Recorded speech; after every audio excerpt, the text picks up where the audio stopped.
네, 오늘 아침에 우리에게 주시는 하나님의 은혜의 말씀은 출애굽기 23장 14절에서부터 33절의 말씀입니다. 출애굽기 23장 14절에서 33절의 말씀 저하고 교독하도록 하겠습니다. 제가 먼저 읽겠습니다.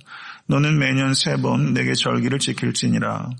너는 무교병의 절기를 지키라. 내가 내게 명령한 대로 아비벌의 정한 때 1회 동안 무교병을 먹을지니 이는 그달에 내가 애굽에서 나왔음이라. 빈손으로 내 앞에 나오지 말지니라.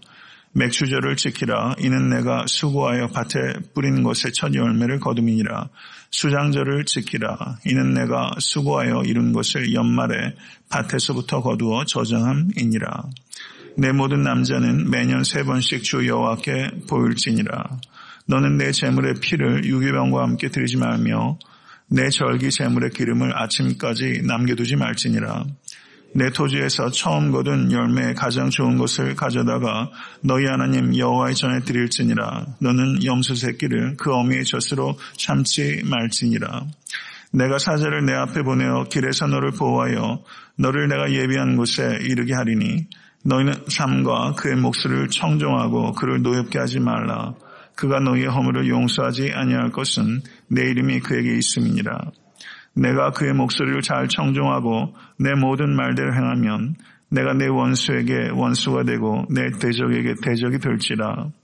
내 사자가 내 앞서가서 너를 아모리 사람과 헷 사람과 브리스 사람과 가나안 사람과 히 사람과 여부스 사람에게서 인도하고 나는 그들을 끊으리니 너는 그들의 신을 경배하지 말며 섬기지 말며 그들의 행위를 본받지 말고 그것들을 다 깨뜨리며 그들의 주상을 부수고 내 하나님 여호와를 섬기라. 그리하면 여호와가 너의 양식과 물의 복을 내리고 너희 중에서 병을 제하리니 내 나라에 낙태하는 자가 없고 임신하지 못하는 자가 없을 것이라. 내가 너의 날수를 채우리라.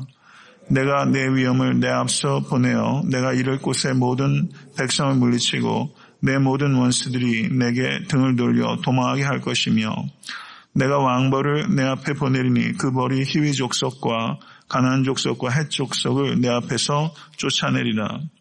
그러나 그 땅이 황폐하게 되므로 들짐승이 번성하여 너희를 해할까 하여 1년 안에는 그들을 내 앞에서 쫓아내지 아니하고 내가 번성하여 그 땅을 기업으로 얻을 때까지 내가 그들을 내 앞에서 조금씩 쫓아내리라.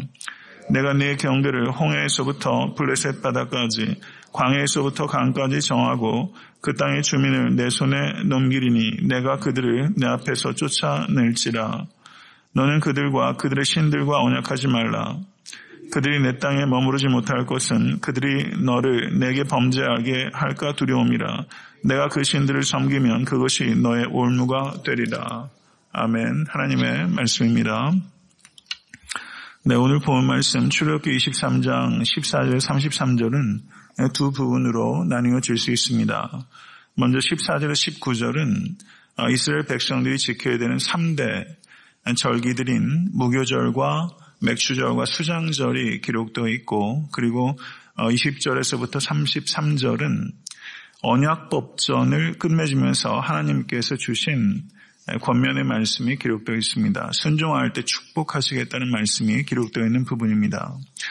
먼저 무교절에 대해서 말씀합니다. 너는 무교병의 절기를 지키라. 내가 내게 명령한 대로 아비벌의 정한 때 1회 동안 무교병을 먹을지니 이는 그달에 내가 애굽에서 나왔습니다. 빈손으로 내 앞에 나오지 말지니라 라고 무교절의 절기에 대해서 하나님께서 말씀하셨습니다. 무교절을 지키는 절기는 아비벌입니다. 아비벌인데 혹시 니산월이라는 그 달력, 이 니산월이라는 말씀도 아시죠? 이 아비벌이 니산월입니다. 포로기 이후에는 니산월이라고 표현했어요. 아비벌은 곧 니산월입니다.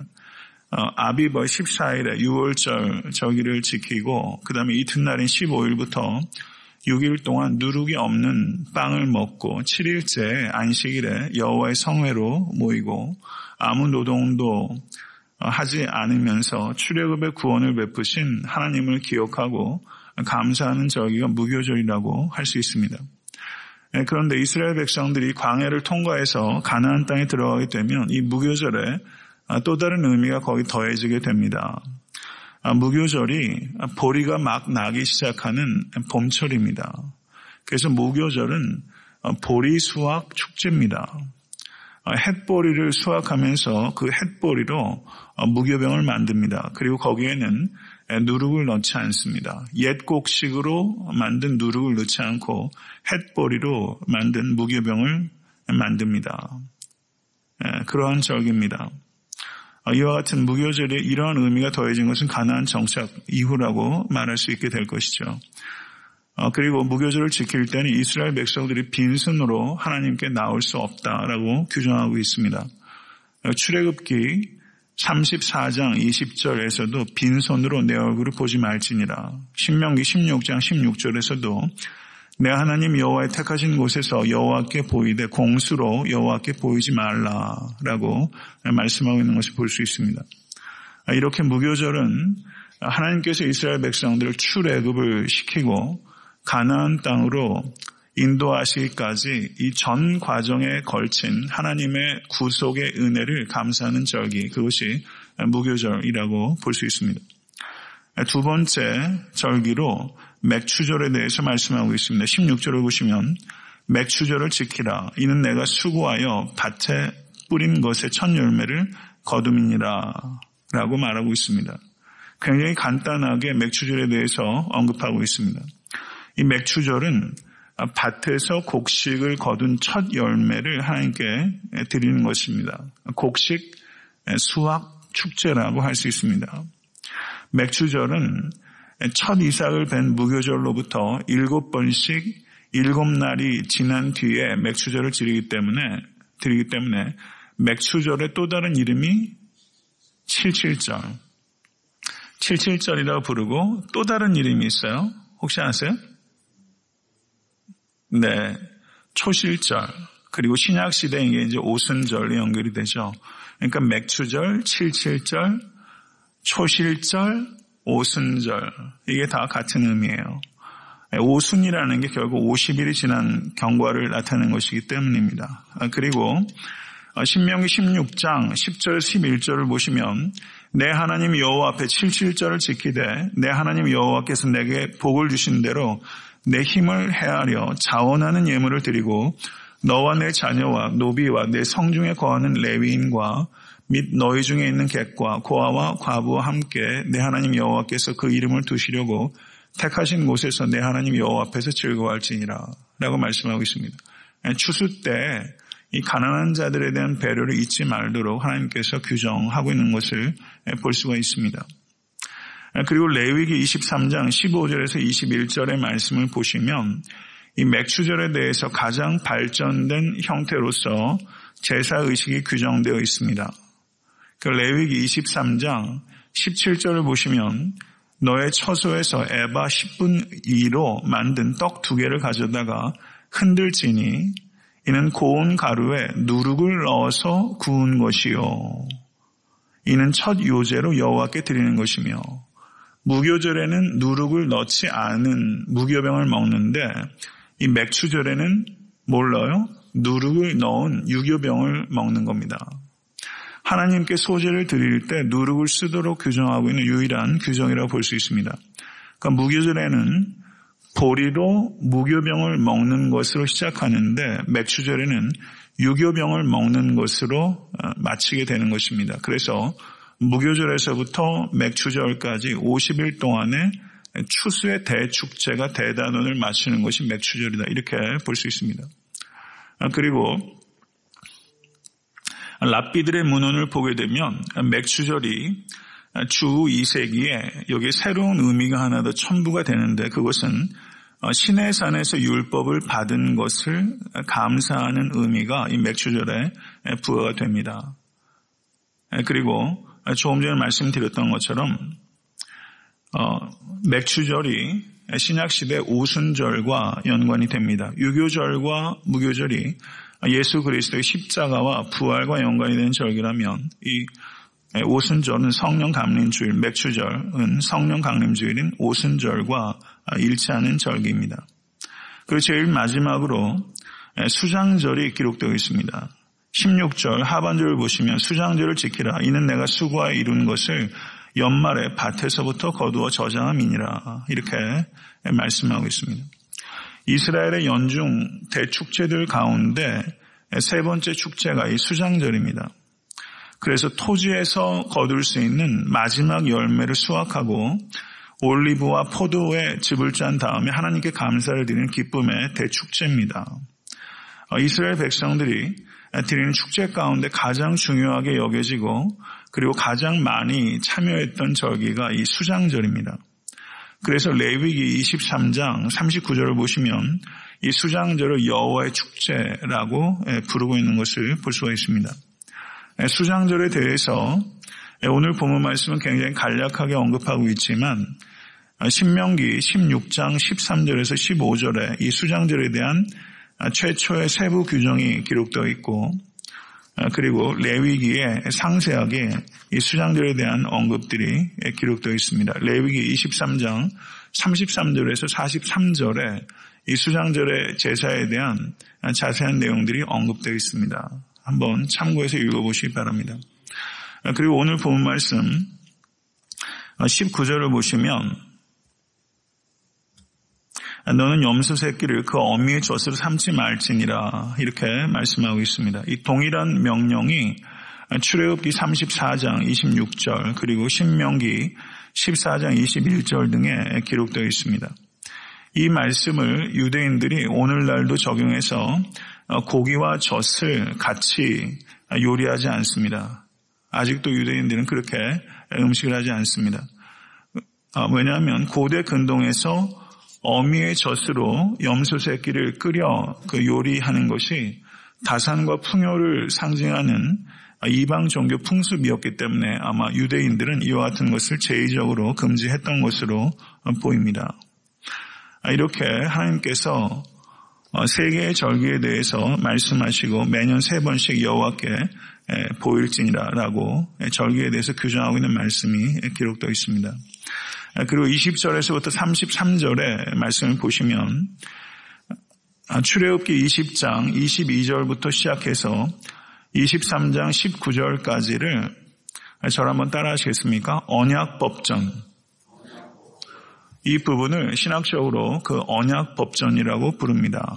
여기에는 그 10계명이 나온 다음에 그 세부적인 그 율법의 조항들이 병렬적으로 기록되어 있는 언약법전입니다. 그리고 언약법전이 오늘 23장 19절에서 끝이 나게 되고 그리고 그 뒤에 하나님께서 그 명령과 축복하는 말씀이 일종의 설교 형식으로 덧붙여 있는 것이 20절에서부터 33절이라고 할 수 있습니다.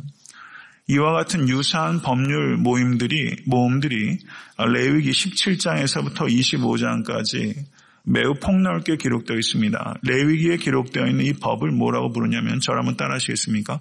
성결법전. 레위기 17장에서부터 25장까지를 성결법전이라고 합니다. 그런데 26장에 1절부터 13절까지는 순종에 대한 축복이 기록되어 있고 14절에서부터 39절에는 불순종에 대한 하나님의 징벌이 기록되어 있습니다.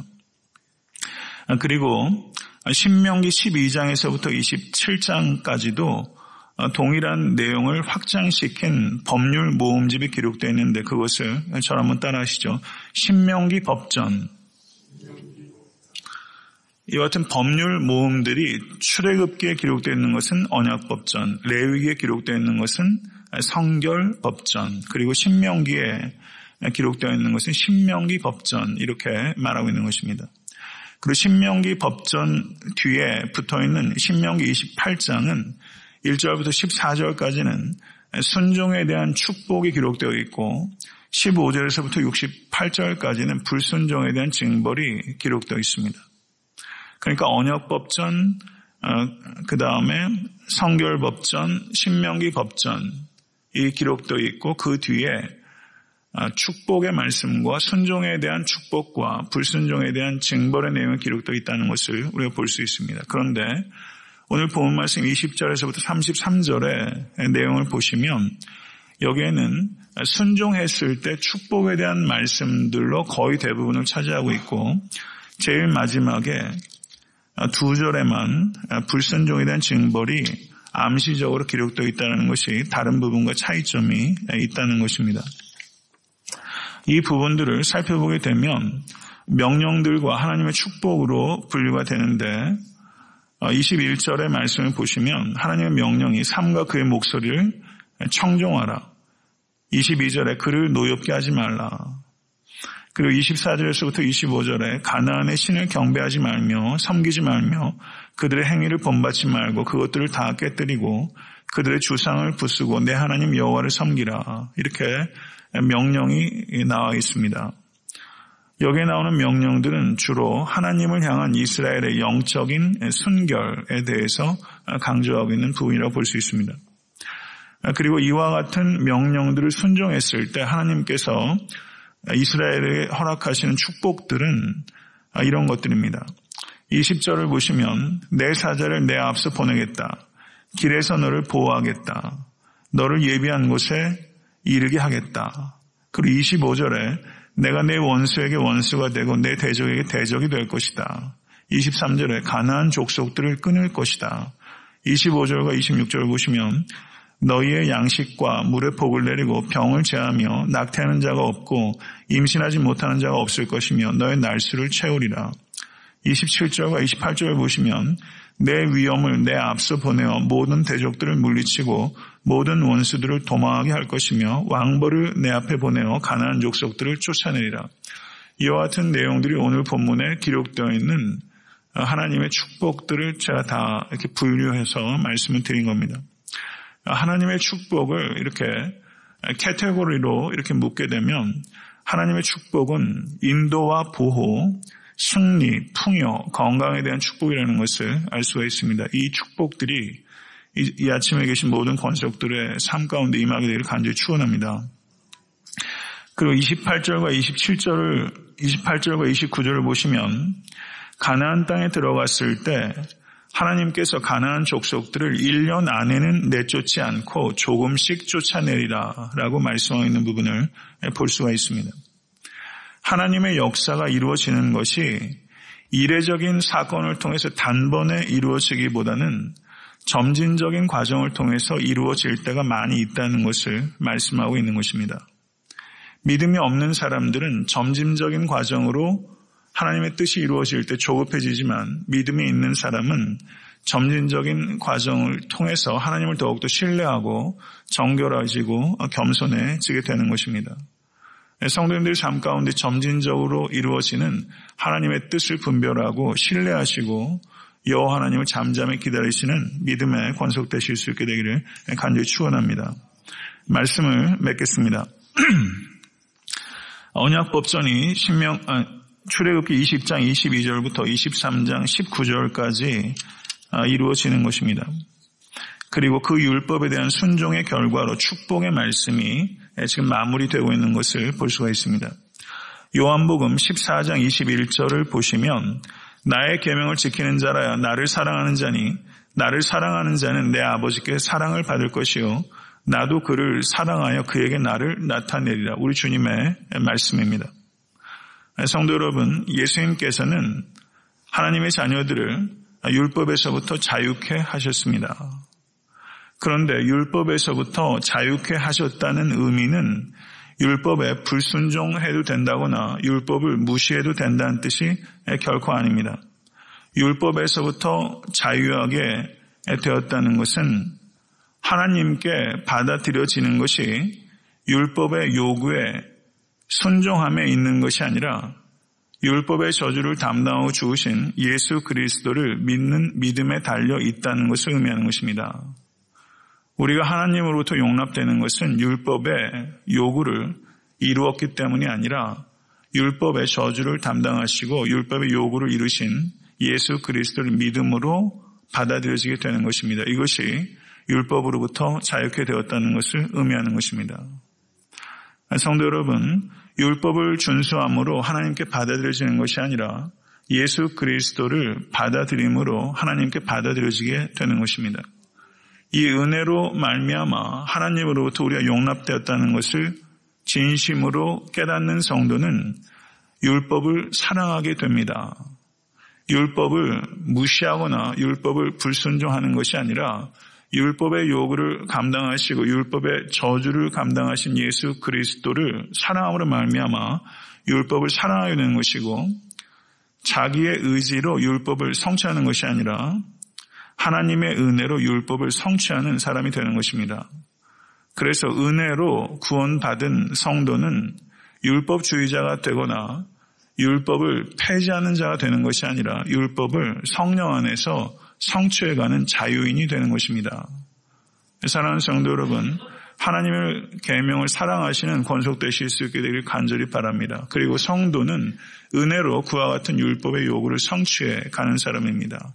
자유함을 가지고 율법을 성취해가는 이 자리에 계신 모든 권속되실 수 있게 되기를 우리 주 예수 그리스도 이름으로 간절히 축원합니다.